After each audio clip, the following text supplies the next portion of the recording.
What if I told you that 6 ETFs could generate $31,480 in annual dividends from just a $1 million investment portfolio? But here's what's even better. These aren't random high-yield traps that cut their dividends next quarter. These are battle-tested funds that have been paying and raising dividends through every market crash of the last decade. I'm about to reveal the exact 6 dividend ETFs I'm holding forever.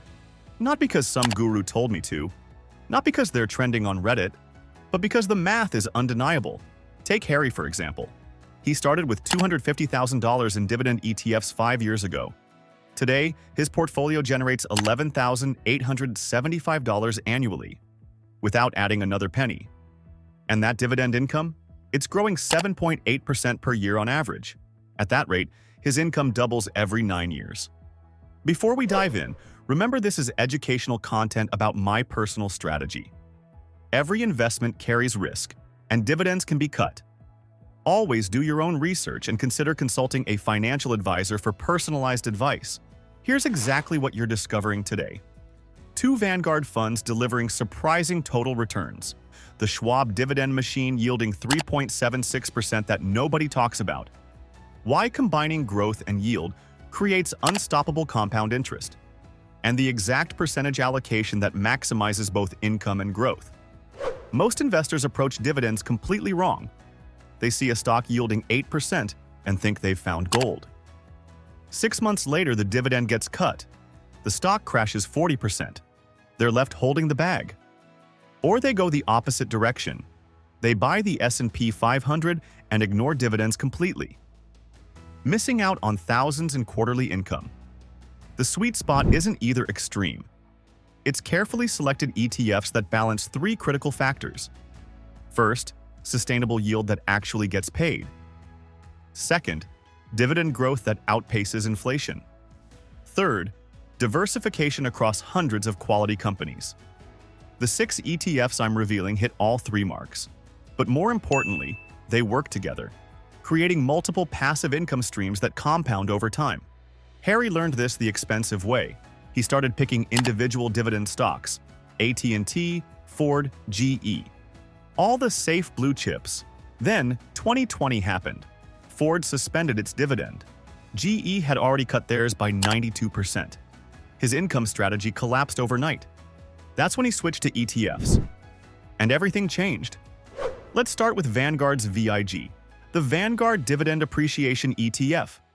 Now, the 1.63% yield might make you scroll past. That would be a massive mistake. Here's why VIG is brilliant. It doesn't chase yield, it chases growth. Specifically, companies that have raised dividends for 10 consecutive years minimum. Think about that requirement. These companies increased payouts through 2008's financial crisis, through COVID lockdowns, through 40-year high inflation. The result? 9.60% annual dividend growth over 5 years. Your income literally doubles every 7.5 years at that rate. VIG holds 340 companies. The top holdings tell the story. Broadcom at 5.95% of the fund. Microsoft at 4.83%. JP Morgan Chase at 4.05%. These aren't struggling companies paying dividends to attract investors. These are profit machines returning cash to shareholders. The expense ratio is just 0.06%. On $100,000, that's $60 per year, less than a Netflix subscription. Harry allocated 20% of his portfolio here, not for today's income, for income 10 years from now. The 5-year total return? 89.12%, while delivering steady quarterly payments. Next up, VYM, Vanguard High Dividend Yield ETF. This is your workhorse. 2.51% yield. 583 holdings. Perfect diversification. VYM doesn't discriminate. If you're a large-cap U.S. company paying above-average dividends, you're in. The sector allocation reveals smart asset allocation. Financials lead at 21.80%. Technology follows at 15.79%. Healthcare at 11.94%. This isn't concentrated risk. It's systematic income generation. The top holding is Broadcom at 6.84%, then JP Morgan at 4.15%, ExxonMobil at 2.44%. Notice the pattern? Dominant companies in their sectors, not speculative plays. Harry put 25% of his portfolio in VYM. His reasoning was simple: maximum diversification with solid yield. The 5-year dividend growth rate sits at 4.11%. Not spectacular, but VYM has raised its dividend for 14 consecutive years. Consistency beats volatility in retirement savings. The expense ratio? 0.06%. Vanguard basically runs this at cost. Year-to-date total return shows 12.84%, beating most active managers while paying you quarterly. Now for my personal favorite, SCHD, the Schwab U.S. Dividend Equity ETF. This fund is a masterclass in financial planning. 3.76% yield, 10.87% 5-year dividend growth, 0.06% expense ratio. Those aren't random numbers. That's the holy trinity of dividend investing. SCHD uses a proprietary methodology. It screens for companies with 10-plus-year dividend histories, then filters for fundamental strength. Only 103 companies make the cut. The concentration creates alpha. While VYM holds 583 stocks, SCHD holds the best 103. Top holdings reveal the strategy. AbbVie leads at 4.52%, Chevron at 4.41%, Home Depot at 4.28%. Energy dominates at 19.54% of holdings. When oil prices spike, SCHD benefits. When they crash, the other sectors cushion. Harry allocated 30% to SCHD, his largest position. Because when you find yield plus growth at minimal cost, you load up. The 13-year consecutive dividend growth streak proves sustainability. Through every market condition, SCHD delivered. Year-to-date return sits at 2.64%. Lower than others, yes, but the 3.76% yield compensates. iShares Core Dividend Growth ETF, DGRO. This is your growth engine disguised as a dividend fund. 2.04% yield won't excite anyone, but the 10-year dividend growth rate of 8.91% should. DGRO focuses ruthlessly on dividend growers, not high yielders. Growers. The screening process eliminates dividend traps. Minimum 5-year growth history required.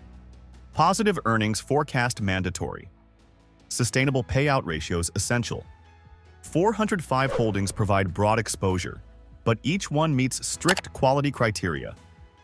The top holdings surprise most investors. Broadcom at 3.54%, Apple at 3.28%, JP Morgan at 3.22%. These are growth stocks that happen to pay dividends, not dividend stocks trying to grow. Harry allocated 15% to DGRO. Lower current income, higher future potential. The math demonstrates why. 1. $100,000 invested today pays $2,040 annually. At 8.91% growth, that becomes $4,798 in 10 years. Without reinvestment. With reinvestment and compound interest, the numbers become staggering. The expense ratio is 0.08%. Slightly higher but still negligible. Year-to-date return shows 12.51%. Growth and income combined. ProShares. S&P 500 Dividend Aristocrats, NOBL. This ETF has the strictest requirement: 25-plus consecutive years of dividend increases. Not 10 years like VIG. Not 5 years like DGRO. 25 years. Only 71 companies qualify. From the entire S&P 500. That's the aristocrat standard. These companies survived everything: the dot-com crash, the financial crisis, the pandemic, current inflation spikes, still raise dividends every single year. The 2.07% yield seems modest, but the reliability is unmatched. Top holdings include fortress balance sheets, C.H. Robinson at 1.92%, AbbVie at 1.73%, Lowe's at 1.71%. The expense ratio hurts at 0.35%, nearly 6 times higher than VIG. You're paying for curation. Harry allocated just 5% here, not for performance, for stability. When markets crash, aristocrats fall less. When dividends get cut elsewhere, aristocrats raise theirs. It's expensive insurance that pays you quarterly. The 5-year dividend growth of 6.35% beats inflation. The 11-year payment streak provides confidence. The controversial pick, SPYD. SPDR portfolio. S&P 500 high dividend ETF. 4.47% yield, the highest on our list, also the riskiest. SPYD takes a different approach. It holds the 80 highest yielding stocks from the S&P 500. No quality screens, no growth requirements, pure yield. This creates obvious problems. High yield often signals distress. Companies cut dividends. The fund sells and rotates. But here's why I include it. In a diversified portfolio, current income matters, especially approaching retirement. 4.47% on $1 million means $44,700 annually. Today, not in 10 years. The holdings surprise people. Real estate dominates at 22.39%. RATs must distribute 90% of taxable income, creating sustainable high yields. Top positions include CVS Health at 1.59%, APA Corp at 1.52%, AbbVie at 1.45%. Not all dividend traps. Some legitimate high yielders. Harry allocated just 5% to SPYD. Enough for income boost, not enough to damage returns. The 5-year dividend growth of 5.12% barely beats inflation. But combined with 4.47% current yield, nearly 10% total dividend return. The expense ratio is just 0.07%. Minimal cost for maximum income. Here's the complete allocation strategy. VAG, 20%, future dividend growth focus. VYM, 25%, diversified core holding. SCHD, 30%, sweet spot of yield and growth. DGRO, 15%, growth with rising income. NOBL, 5%, aristocrat stability. SPYD, 5%, current income boost. This creates a weighted average. Portfolio yield, 2.58%. Expense ratio, 0.09%. 5-year dividend growth, 7.84%. On $1 million investment portfolio, annual income today, $25,800. Annual income in 10 years, $54,892. Just from dividend growth alone. But here's where compound interest becomes magical. Reinvesting those dividends buys more shares. More shares generate more dividends. The cycle accelerates exponentially. Harry's real results prove this. Starting with $250,000 5 years ago. Current value, $412,000. Annual dividend income, $11,875. That's without adding money, just reinvestment and time. The sector diversification protects downside. Technology, 18.5% weighted average. Financials, 19.2%. Healthcare, 14.1%. Consumer staples, 12.3%. Energy, 8.7%. When one sector crashes, others cushion. When dividends get cut somewhere, they're raised elsewhere. Tax efficiency matters with dividends. Hold these ETFs in tax-advantaged accounts when possible. Roth IRAs eliminate dividend taxes completely. Traditional IRAs defer them. In taxable accounts, these qualify for favorable dividend tax rates. 15% for most investors. 20% for high earners. Better than ordinary income rates. Rebalancing improves returns. Quarterly, sell outperformers slightly. Buy underperformers. Maintaining target allocations. Harry rebalances annually. Minimal effort, Maximum efficiency. Dollar cost averaging smooths volatility. Invest monthly rather than lump sum. Catching dips automatically. Reducing timing risk. The psychological benefit matters too. Watching quarterly deposits hit your account. Seeing them grow annually. Building wealth visibly. It transforms investing from abstract to tangible. From hoping for appreciation to receiving cash flow. These 6 ETFs aren't just investments. They're income-generating machines. Working 24/7, paying you quarterly, growing those payments annually. The math is irrefutable. $250,000 becomes $412,000 in 5 years. $11,875 in annual income, growing 7.84% yearly. But starting is what matters, not perfection, not timing. Starting. Harry didn't wait for the perfect moment. He started during COVID uncertainty.